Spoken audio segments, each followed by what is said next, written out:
Now this right here is a beautiful king bolete, and this is like a perfect spot. I tend to find a lot of them in these sort of slopey areas that have the grass, and then the boletes tend to hide, you know, like under these clumps of grass like this.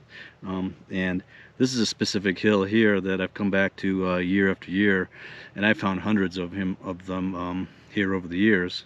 But this is a perfect, like, textbook spot that I've found for king boletes. I think that they like the moist areas that the grass, you know, kind of keeps the ground moist, but it's on a slope, so I think that it's well drained, and the shade of the grass here, it is in a once again mixed conifer area here. Lots of grass, ferns, pretty much all conifers here. I'm kind of in a clump of pine trees here. Anyway, I thought this would be a perfect example to talk about finding mushrooms and maybe just harvesting mushrooms in general. Now, when I find a mushroom, I tend to always want to go underneath and lift the mushroom all the way up from the base, just like that. And you can see that this is a king bolete, because look at this super chubby stem that it has. It has that beautiful pore layer under there. Look at that, it's so like snow white. This is exactly the way I like to find this mushroom. It is firm, the stem is firm, the cap is firm, the pore layer is firm. You can eat this whole mushroom. This is a beautiful mushroom. This is exactly the way I like to find them. Sometimes when they get more mature, you know, the cap gets really large, it flattens out, the pore layer underneath, the sponge underneath, becomes like yellow or green, and it's real spongy and holds a lot of water. But this is like really firm. This is perfect. This is the way I like to find them. When they're really mature, I don't even tend to even collect them. But the important reason why you want to lift the entire mushroom from the ground is because in a lot of cases you want to see the entire structure of the mushroom so that you can identify it properly. And in this case, I don't want to lose any of this mushroom. As far as you know, mushroom hunting or collecting etiquette, well, we tend to trim these mushrooms up a little bit like this, and we trim off the dirt because we don't want the dirt, obviously. Look at that.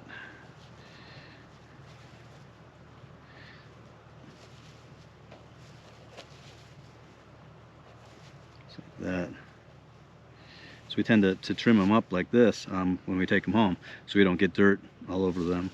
Also, one of the important things, and as far as like etiquette goes, we always take these scraps and we bury them back in the hole that we took the mushroom from, and then just bury this back up. And it really, not for the sake of the mushroom, it doesn't really help the mushroom in any way to do that, but you know, it's like litter. You know, you can go to areas where people have been collecting mushrooms and you can see their scraps and their trash all over the place, and it just looks unsightly. And it just takes a second to take all your scraps and bury them back under the ground here.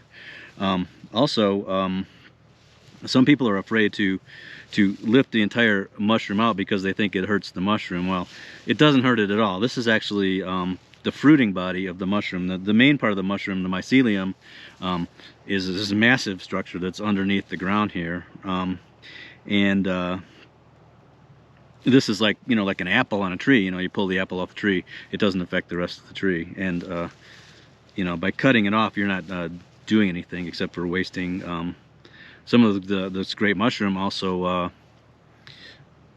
you may need to, especially like in the case of an amanita, you always want to lift up that vulva, the bottom of it, so you can see what it looks like, so you can identify it properly. So as far as equipment goes, for mushroom collecting, you just need a knife. It could be a kitchen knife, it could be a Swiss Army knife. I happen to love this knife just because for aesthetic reasons. I love the way it looks, I love the wood, and I like the way it feels in my hand, and it's small. But I always carry this on my belt. I also carry on my belt a brush. And this one is just like a brush I got from Home Depot or Ace or something. And I like this one because it has very soft bristles. And it has a hole in the handle where I can put a carabiner. And I just clip this on my belt. But oftentimes when a mushroom is really dirty, this one's pretty clean, you want to brush the dirt off as well. So I would recommend always having a knife and a brush. You don't need anything expensive. You can buy actual mushroom knives that have a knife on one side and a brush on the other side that's attached, which those are cool, but you don't necessarily need something like that. Just a knife and a brush is I like this situation because I particularly like this knife, and I like having a big wider brush for like a wider mushroom. So that's important. Just need a knife and a brush. As far as collecting the mushrooms, a lot of people will carry a basket or some sort of a netted bag, and the purpose of that, the thinking behind that is that if you put a mushroom in a basket or in a netted bag, the spores will drop as you're walking around and collecting mushrooms, and they'll fall through the basket and fall through the bag. I don't have a basket. What I usually do is I keep a cardboard box, like just a random Amazon box, in the back of my car, and I just cut the flaps off and I leave it in my car, and then I'll put like a kitchen towel, a dish towel or something in the bottom of it, so it absorbs the moisture, and it also just keeps them from rolling around a lot. And then I'll carry them and I'll put them into there. If I have a lot of mushrooms, a lot of times I always wear my my shirts like this, but sometimes I'll fill up my shirt with the mushrooms, or just, you know, just carry them back. It doesn't really matter what you put them in. You can even use like a plastic bag, but you don't want to keep it in the plastic bag. Just use the plastic bag to carry them back to your car, and then take them out of the plastic bag and then set them in your basket or your box that you have back there. So you don't want to keep them in plastic because they will sweat, and then the moisture, and then they'll mold up, you know. So really, to go out and do some mushroom hunting, that's all you need: a knife, a brush, and a basket or a bag, something to carry them in, and that's it. And then a good guidebook or two is always helpful, so I always recommend that.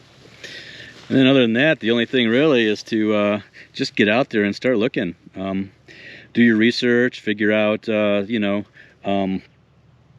where the mushrooms are going to be. After a good rain, get out there and start looking. Try to familiarize yourself with a few of the main edible mushrooms. This is a good one. This is a pretty common mushroom, and it's easy to identify. Most of the boletes are pretty easy to identify with that pore layer underneath. And there's a lot of different varieties of those. This one is like, this is the king bolete. The porcini is a primo one, but there's lots of other ones that you can find. The oyster mushroom is a easy mushroom to identify. Anyway, just get out there and have some fun and enjoy it. I'm going to take this one with me, of course. Now this kind of mushroom is awesome on, you know, slice it up, saute it, put it on a steak. Put it in an omelet. Oh man, there's just a million different ways. This is like a classic culinary mushroom. So it's also a great mushroom to dry, and the porcini dries really well. Slice it up thin and then just dry it. I usually air dry them, but you can use a dehydrator or possibly even your oven. But I just use them just in the sun, because the Arizona sun is usually pretty dry here, and dried porcinis are one of my favorite ingredients to have around because they just have such a deep, rich mushroom flavor, and just the smell of them. I just open up the bag and it just smells so good to me. It's hard to describe, but it's like smelling a truffle. You know, you smell it and you just can't stop smelling it because it's just, there's something about it. I don't know if there's a smell version of umami, but that would be it. I would think, you know, a dried mushrooms in general, but especially the dried porcinis. Anyway, I just wanted to talk a little bit about mushroom hunting in general, and if you like this video, please like it, please subscribe. That'll help us a lot, and we'll see you on the next one, or I'll see you in a couple minutes when I find another mushroom. All right, bye-bye.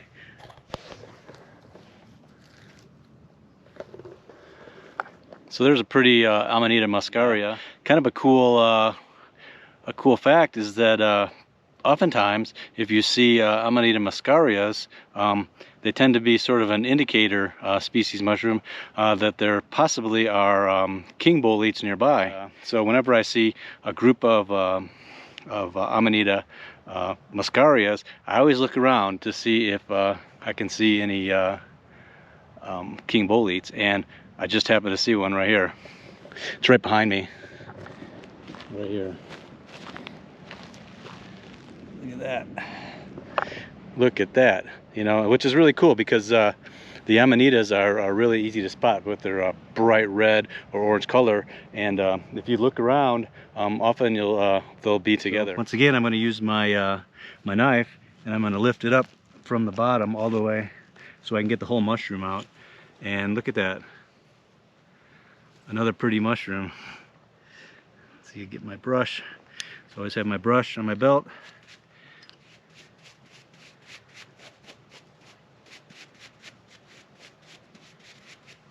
Look at that. And then I'm going to trim it up.